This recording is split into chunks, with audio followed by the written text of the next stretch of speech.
Je m'appelle Goldie. Imaginez, j'ai 30 ans et je suis mariée à un homme solide, Alex. Il tient les rênes de cette entreprise familiale, une société commerciale qui fait partie de sa lignée depuis bien avant que je ne sois une idée. Peu de temps après notre mariage, j'ai décroché un contrat en tant qu'agent commercial. Et devinez quoi? Mon chiffre d'affaires a grimpé en flèche dès que j'ai commencé. Alex s'en amuse et me fait toujours la même blague. Chérie, tu n'as pas seulement apporté l'amour, tu as aussi ramené les gros sous. C'est le début d'un conte de fées, n'est-ce pas? Mais la vie a une drôle de façon de vous lancer des balles courbes. Marie, la belle-mère, est une véritable bête de somme. Et Cynthia, sa fille, se pavane comme si elle était la reine des abeilles parce qu'elle a des lettres fantaisistes derrière son nom. C'est mon premier dîner chez eux, et je suis toute pomponnée, j'essaie de faire bonne impression. Nous sommes assis autour de cette table, qui est trop grande pour une conversation confortable, et le troisième degré commence. Alors, Goldie, commence Marie en me regardant comme si j'étais un spécimen sous un microscope, quelle université as-tu honoré de ta présence? Je lui dis franchement que je suis allée à l'université d'État, que j'ai obtenu mon diplôme et que j'ai appris beaucoup de choses sur le monde réel. Elle s'ébroue et il y a un moment, aussi bref qu'un battement de cœur, où je vois Cynthia essayer de cacher son propre rictus. Marie se fait l'écho de l'État, comme si le simple fait de le dire n'avait pas de goût.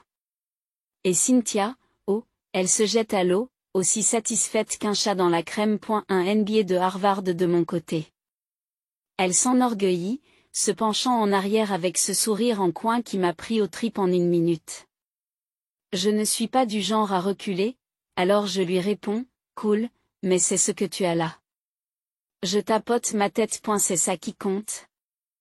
Pas l'endroit où tu t'es assis sur ton cul pour le recevoir. Ce sont des rires froids, mais je n'en ai rien à faire. Je ne suis pas là pour jouer les paillassons face à leurs attitudes huppées. Le dîner se termine et je me dis que le début a été difficile, mais qu'on va pouvoir arranger les choses, non? C'est faux. L'instant d'après, Alex se fait dire par Marie que Cynthia, l'enfant chéri, devrait nous rejoindre dans l'entreprise. Et ce n'est pas n'importe quel poste qu'elle convoite, elle vise directement le poste de direction de mon département. Elle est titulaire d'un MBA de Harvard, Alex, insiste Marie, affirmant l'évidence comme s'il s'agissait d'une carte de visite. Elle est parfaite pour être chef des ventes. Et ce qui est encore plus fou, c'est qu'Alex cède. Avant même que je puisse protester, l'affaire est faite. Cynthia entre comme si l'endroit lui appartenait. Et moi qui pensais que l'amour et la guerre étaient équitables. Dès le premier jour, elle a mis son poids dans la balance en affichant un rictus permanent à chaque fois que nos chemins se croisaient. J'ai compris, madame, vous vous croyez sexy. Mais ici, il faut mériter ses galons, pas seulement les montrer. Ce n'est pas tant ce qu'elle a dit, c'est ce qu'elle a fait, ou n'a pas fait. Vous me comprenez, c'est le café qu'elle laissait refroidir quand un stagiaire le lui apportait, les regards en coin et les remarques désobligeantes à mes dépens, la façon dont elle parlait comme si elle avait la sienne sur moi. Alex le voit, je le sais, mais qu'est-ce qu'il va faire? C'est sa mère et sa sœur qui lui tirent dessus à boulet rouge s'il sort du rond-point. J'arrive au travail, et c'est comme si je marchais dans une tempête. Cynthia est là, perchée sur son bureau, comme si elle était le capitaine d'un navire. Mais voilà, elle ne navigue pas, elle nous coule, une mauvaise décision à la fois. Prenons l'exemple de mardi dernier. J'arrive tôt, un café à la main, essayant de maintenir les choses à flot. Et j'instruis Cynthia, laissant tomber son sac à main avec un bruit sourd qui dit que c'est moi qui commande. Elle m'appelle dans son bureau. Elle me fait asseoir et commence à me donner une liste d'ordres à étouffer un cheval. Goldie, tu vois ces dossiers? Elle me brandit quelques papiers, éparpillés comme des confettis. Réparez-les. Et j'en ai besoin pour hier. J'y regarde ce désordre et je me dis que vous avez perdu la tête. Mais je me mords la langue, acquiesce et me mets au travail. Quelques heures plus tard, je suis en train de démêler ces nœuds, n'est-ce pas? C'est alors que Monsieur Jacob s'appelle. Ce type est un gros bonnet, pensez à des baleines et à une mer de poissons. Je peux entendre la tension à 1 kilomètre. C'est quoi cette merde que Cynthia m'a envoyée, Goldie, il aboie sur la ligne. J'ai demandé des projections, pas des gribouillis de maternelle. Je jongle avec les téléphones, j'essaie de le calmer. Monsieur Jacobs, je m'en occupe. Donnez-moi une heure. Je raccroche, je cherche Cynthia, et elle est là en train de se vernir les ongles, comme si elle était dans un spa. Cynthia, tu dois revérifier ton travail. Jacobs est prête à marcher. Elle ne lève même pas les yeux. Ce n'est pas mon problème, Goldie. Tu t'en occupes. Je suis donc là, à colmater les brèches d'un navire en perdition pendant qu'elle se fait une manucure. Je passe la journée à limiter les dégâts, mais j'aime les défis. Et Jacobs? Il est cool quand nous avons fini, grâce à votre serviteur. Mais ça ne s'arrête pas là, oh non. Vous pensiez qu'elle vous remercierait? Comme si. Le lendemain, j'ai eu vent d'une réunion. Alex et Cynthia sont en pleine discussion, les voix s'élèvent. Je m'approche de la porte et je tombe sur Marie, qui écoute comme si c'était la fin de la saison de son émission préférée. Je m'apprête à entrer, mais elle m'agrippe le bras, ses ongles s'enfonçant comme des griffes. Laisse-les, siffle-t-elle, à la manière d'un serpent. C'est une affaire de famille. Je me dégage. Sentant ses yeux dans mon dos, et j'ouvre la porte. Cynthia est là, en larmes, en train de jouer la tempête.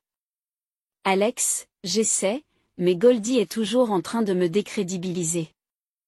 Je suis sidérée. Si ces mensonges étaient de la terre, nous serions enterrés vivants. Alex est là, et je vois qu'il est déchiré. Et elle veut croire sa femme, mais sa sœur chérie en rajoute. Je prends la parole. Alex, voyons.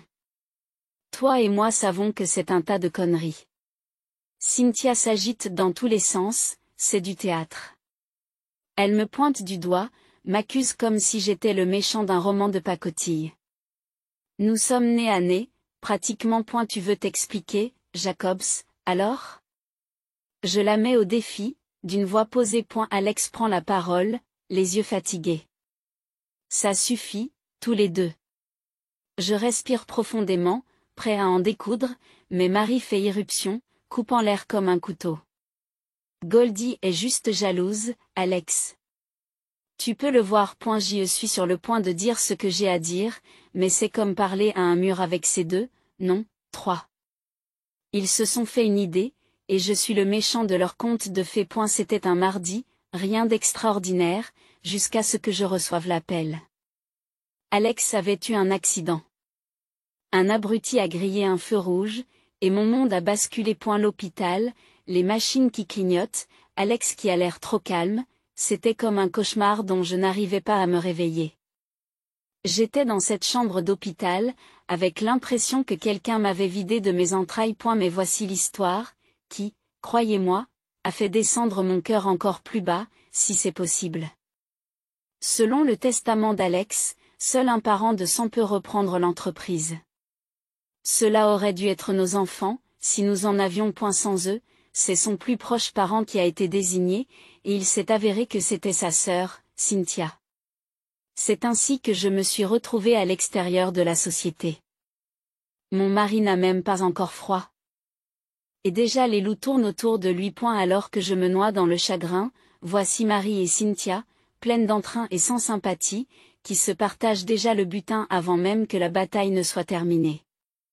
Cynthia ne perd pas de temps pour me le jeter à la figure, là, dans le couloir de l'hôpital. Tu vois, Goldie, tout est clair. Alex aussi bien que le jour même. Seulement les parents de sang. Avec Alex. Elle s'interrompt, comme si le fait de dire coma allait nuire à sa prise de pouvoir. J'ai eu du mal à empêcher le grognement de sortir de ma voix. Et alors? Vous dansez déjà sur sa tombe? Cet homme se bat pour sa vie. Elle s'est contentée de rouler des yeux, aussi froides que les murs stériles de l'hôpital. Les affaires n'attendent personne, ma chère. C'est malheureux, oui, mais il faut penser à l'avenir. Quant à vous, elle s'est rapprochée. Tu n'étais que l'épouse. À mon avis, tu n'as jamais vraiment fait partie de l'entreprise, pas de la famille. Marie acquiesça, les lèvres minces. Cynthia a raison. Tu n'as pas d'enfant, Goldie. Ce sera toujours elle. C'était ça. Leur vraie couleur, claire et nette. Il se fichait complètement d'Alex, il se contentait de ce qu'il pouvait prendre de ses mains encore chaudes. Je me suis éloignée d'eux, l'esprit en proie à un chaos de chagrin et de fureur.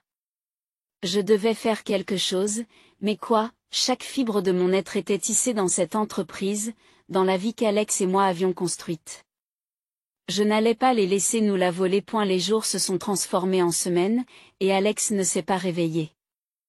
L'entreprise a ressenti son absence comme un membre manquant, et le règne de Cynthia n'a plu à personne. Ils le sentaient tous aussi. Un après-midi, Cynthia m'a barré la route, près de la photocopieuse, les bras croisés sur la poitrine. Toujours là, Goldie. J'aurais pensé que tu aurais compris et que tu serais parti avec un peu de dignité. Je la regarde dans les yeux. Le dos bien droit.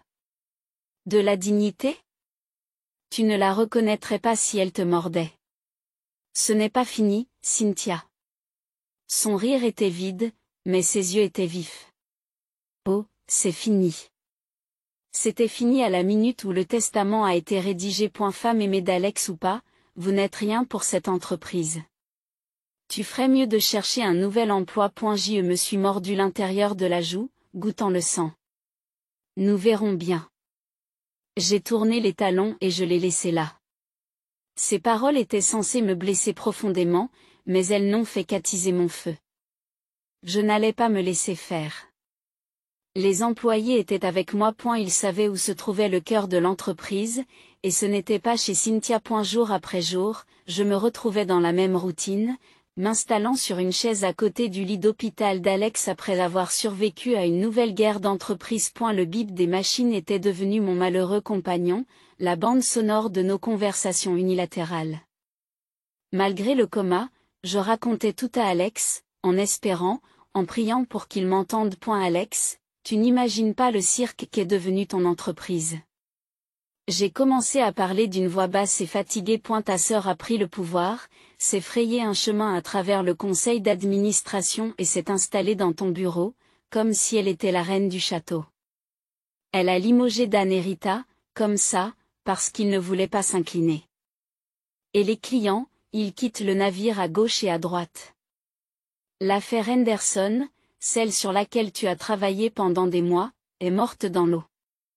Ils en ont assez d'elle. Chaque visite se confondait avec la suivante, les murs de l'hôpital absorbant mon interminable monologue, plein de mises à jour et de frustration. Je me moquais et je maudissais, mon ton devenant amer, en racontant le dernier sabotage. Et ne parlons pas de ta mère. J'ai continué. L'amertume dans ma voix devenant de plus en plus aiguë. Elle se pavane dans le bureau maintenant, me lançant des pics dès qu'elle en a l'occasion. Quand Alex se réveillera, tu seras viré. Elle s'est moquée de moi hier. Comme si je n'avais pas mis toute mon âme dans cette entreprise. J'ai senti les larmes qui menaçaient de couler en parlant à la forme immobile d'Alex. Mon mari, l'homme qui m'avait promis d'affronter avec moi les hauts et les bas de la vie, était silencieux, pris dans un sommeil sans fin. Pourtant, je m'accrochais à l'espoir qu'un jour, il ouvrirait les yeux et que nous parlerions vraiment. C'est alors que cela s'est produit, de manière si inattendue que j'en ai eu le souffle coupé. Au milieu d'un discours particulièrement dur sur la façon dont le dernier coup d'éclat de sa sœur pourrait entraîner la chute de toute l'entreprise, les yeux d'Alex se sont ouverts. Ils ont trouvé les miens, et les coins de ses lèvres se sont retroussés dans ce que je savais être un sourire rassurant. C'était un sourire doux amer qui n'atteignait pas tout à fait l'ancienne étincelle qui dansait dans ses yeux, mais c'était plus que suffisant. Alex, tu es de retour? Tu m'entends? Ma voix s'est brisée, mélange de joie et d'incrédulité. Avant que je ne puisse laisser le moment prendre le dessus, sa main, plus forte que je ne l'avais sentie depuis des lustres, a serré la mienne, et il a secoué la tête de façon presque imperceptible. C'était un appel silencieux à garder ce moment entre nous. Espèce de chien rusé, dis-je, un rire jaillissant de moi en guise de soulagement. Nous gardons notre petit secret, alors, hein? Son sourire en disait long alors qu'il fermait à nouveau les yeux, comme s'il s'agissait d'une brève pause dans son repos. Mais sa poigne sur ma main ne s'est pas relâchée. Je me suis approché. Très bien, Votre Altesse, nous allons jouer à votre façon. Nous leur ferons croire que rien n'a changé. Mais toi et moi, nous allons renverser la situation. Attendez et vous verrez. En quittant l'hôpital ce soir-là, je me suis sentie différente. Il y avait quelque chose comme de l'espoir, où étaient ceux du défi, qui couvaient en moi. J'irai au bureau demain, je ferai face à Cynthia et à sa mère, et je ferai comme si de rien n'était, tout en sachant qu'Alex me reviendrait. Les jours se sont transformés en semaines, retenant le secret, comme on serre le poing autour d'un fil sous tension. Ce fil m'a échappé des mains le jour où j'ai été appelée dans la fosse aux lions, ou ce qui était le bureau d'Alex avant que Cynthia ne le transforme en une sorte de salle du trône pour son EG. Je suis entrée dans ce bureau, une tempête se préparant dans ma poitrine. Cynthia était perchée sur le bord du bureau d'Alex, comme si elle attendait un défilé en son honneur. Marie se prélassait dans un coin, l'air suffisant. Il est temps de prendre la route. Cynthia a lancé les mots, sans même me regarder directement. Elle avait déjà préparé les papiers de licenciement comme si elle distribuait des cartes dans un casino de mauvaise qualité. Marie a pris la parole dans son coin avec sa voix rocailleuse. Alex n'étant plus dans le coup, c'est Cynthia qui gère le spectacle. J'étais à deux doigts de leur dire où ils pouvaient mettre ses papiers, mais j'ai préféré serrer les poings et grincer des dents. Comme dans un timing hollywoodien, la porte s'est ouverte avec fracas. Alex était là. Il avait l'air mal en point, mais il était encore debout, il respirait encore, il était encore à moi. Le visage de Cynthia est tombé comme si elle venait d'avaler un insecte. Alex n'a pas perdu une seconde. Cynthia, lève-toi de ma chaise. Il a craché les mots.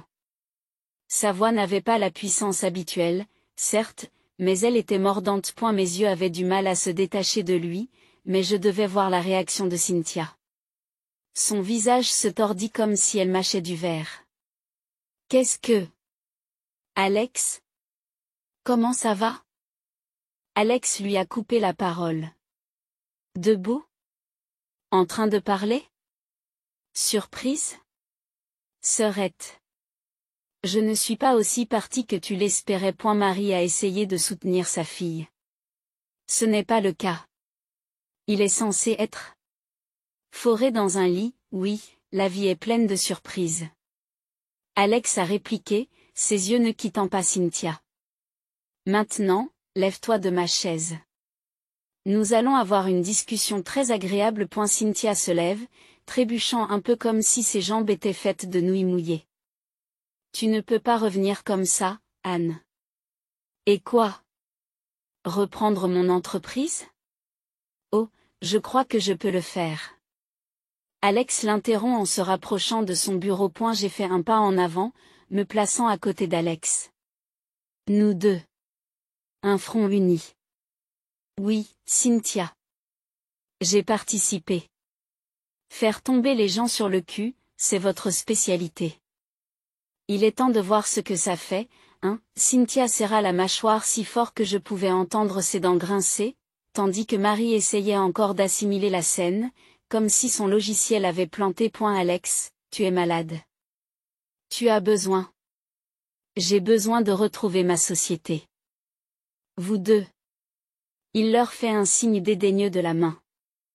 Vous n'avez plus rien à faire ici. Le visage de Cynthia avait maintenant la couleur de tomate pourrie. Je vais appeler le conseil d'administration. Ils n'accepteront pas ça. Alex m'a regardé, avec une lueur d'espoir dans les yeux. Le conseil est dans le coup, n'est-ce pas, bébé? J'ai hoché la tête, retenant à peine mon sourire. Oui, c'est vrai. Je les ai entendus ce matin. Ils sont ravis que tu sois de retour. Ils ont même envoyé des fleurs. Cynthia a quand même essayé d'avoir le dernier mot. Ce n'est pas fini, Alex. Non, c'est fini. Pour toi, les mots d'Alex l'ont coupé, aussi court et définitif qu'un claquement de porte.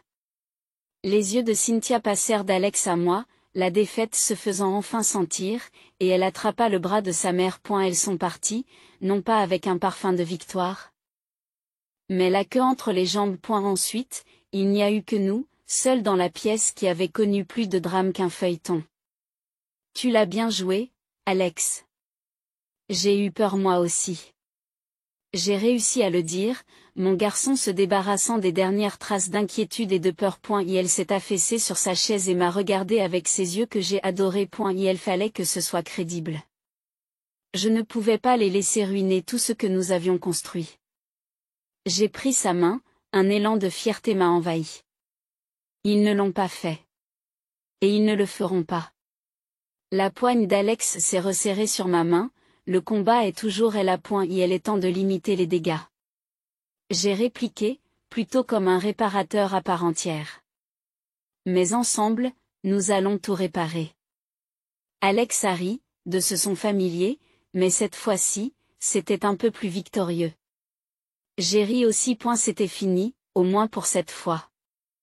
Nous étions de retour dans le jeu, Alex et moi, prêts à reconstruire et à affronter la suite des événements. Le bureau bourdonnait comme une anguille bottée lorsque je suis entré, une énergie nouvelle illuminant l'endroit. Une fois les poids morts éliminés, le bureau d'Alex ressemblait à un centre de commandement prêt pour une nouvelle mission. Sa guérison avait déclenché l'interrupteur de notre avenir et nous étions en train de donner un coup de fouet au moteur. J'ai trouvé Alex au milieu de la mêlée, aboyant des ordres à l'équipe, mais avec un sourire qui indiquait qu'il était redevenu lui-même. Ok, l'équipe, ne perdons pas de temps. Nous avons tout un arriéré à rattraper et de nouveaux contrats à décrocher. Je me suis appuyé contre le chambranle de la porte, regardant mon mari rallier les troupes. Il m'a aperçu et m'a fait un clin d'œil. Tu en fais partie toi aussi. Retroussez vos manches. En riant, je me suis approché. Est-ce que j'ai un titre pour ça, ou juste le titre habituel de meilleure moitié d'Alex? Il a gloussé. Pourquoi pas co-capitaine?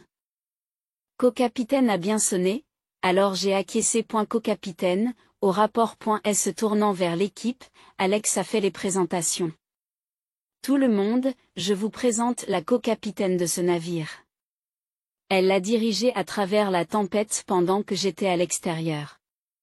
L'équipe a applaudi, et quelques ici et ici ont parcouru le groupe. Cela faisait du bien, vraiment du bien, comme si nous étions une famille qui avait surmonté le pire. Alors que l'équipe se dispersait pour retourner au travail, je me suis assis avec Alex. Alors, quel est le plan de match? Lui ai-je demandé, confortablement installé dans le fauteuil pivotant que j'avais réquisitionné. On secoue l'arbre, bébé, on se débarrasse des pommes pourries que Cynthia a apportées. Alex avait l'air gonflé à bloc. Il y avait des feuilles de calcul sur tout son bureau, des plans griffonnés sur le papier. J'ai pointé du doigt les documents concernant l'embauche de 109. Oui, et nous investissons de l'argent dans le développement de notre équipe.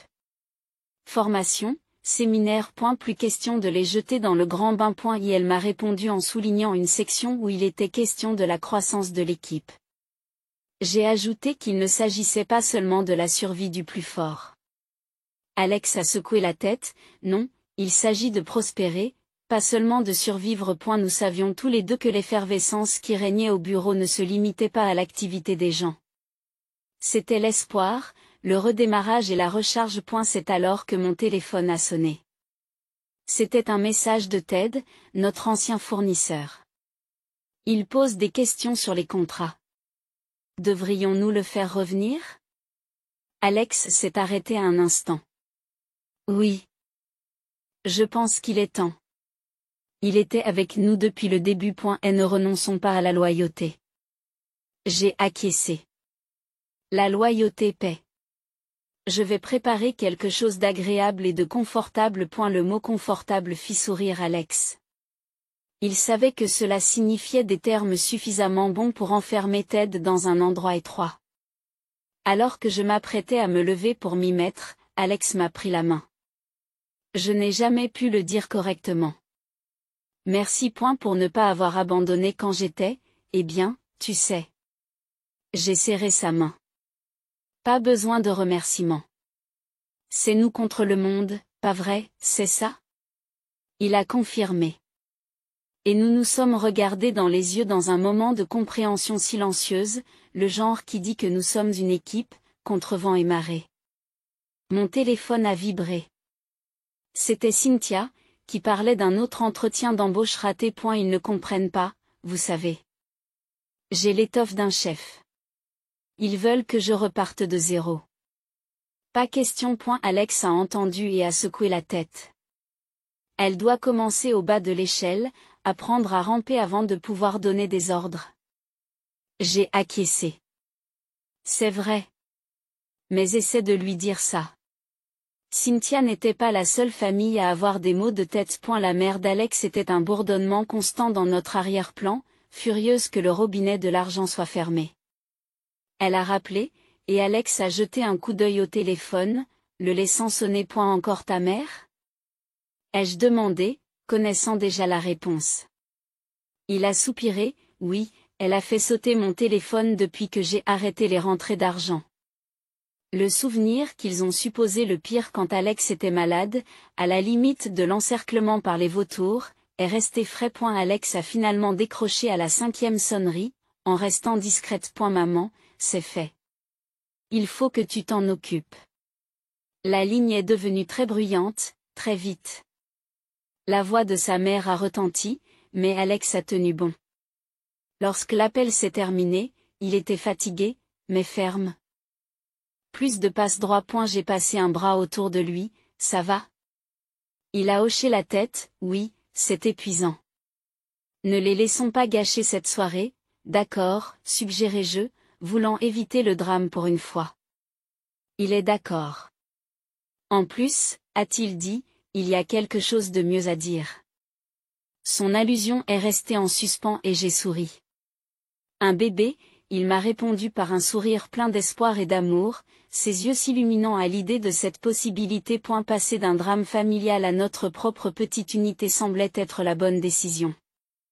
L'idée d'un enfant, d'un nouveau départ avec notre petite tribu, semblait sceller l'accord sur le front des nouveaux départs. Éteignant les lumières, fermant à clé le bureau qui était autrefois un champ de bataille, nous sommes partis pour la journée, main dans la main, une équipe qui envisage d'ajouter un nouveau membre. Sous le calme des projets d'avenir, il y a cette tension familiale. Mais il est de plus en plus facile de laisser leurs appels sur la boîte vocale, d'ignorer les textes amers. Nous n'avons pas froid, nous en avons juste fini. C'en est fini de la culpabilisation, de la recherche de l'apaisement. Il s'agit maintenant de notre petite famille.